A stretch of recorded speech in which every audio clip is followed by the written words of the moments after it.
My name is Peter Erdelyi. I work at 444.hu, one of Hungary's last independent media outlets. In a country of 9.8 million, we have around 500,000 readers a day, 3 million a month, and we've won multiple awards for our investigative journalism. I would like to tell you about 2020, the year that started as our absolute worst and surprisingly ended up being our best. So, when the pandemic hit last spring, the digital advertising market collapsed. This was especially damaging since advertising was already very difficult to come by. For over a decade, our government has been putting pressure on the biggest advertisers not to spend at independent outlets, effectively starving newsrooms. Almost overnight, we saw something close to 70% of our revenues go. We had money for maybe 3 months and had to start with this awful math of survival. How many people do we lay off? Whose salaries do we cut? And most importantly, what parts of our journalism are we willing to sacrifice to keep 444 alive? We ended up introducing progressive pay cuts throughout the organizations to keep everyone on board as long as we can.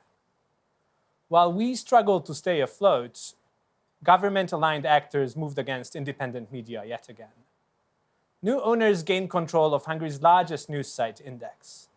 They fired the chief editor and most of the staff resigned in protest. We are all too familiar with stories like this.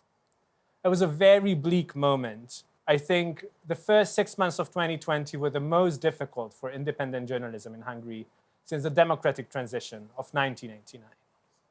At 444, we realized we had to act fast. We turned to our readers, telling them openly what our situation was and that we needed their support to survive. We launched a crowdfunding campaign, which brought in close to £250,000 in a few short weeks. This was an absolute game changer. We reversed the pandemic pay cuts and hired 8 new reporters, including some who had been at Index.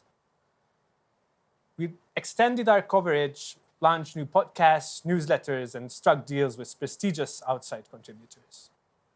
The takeover of Index was a wake-up call for many readers. If they do not pay for independent journalism, there will not be any independent newsrooms left. The government will just move in and take over even more of the media space.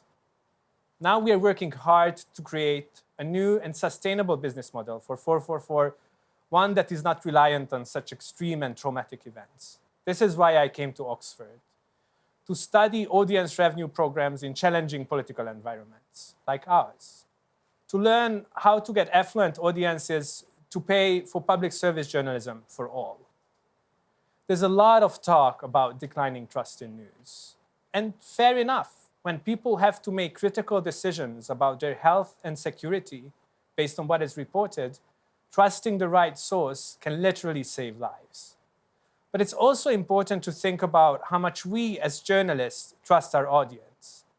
In Hungary, at least, that trust meant the difference between life and death for our independent journalism.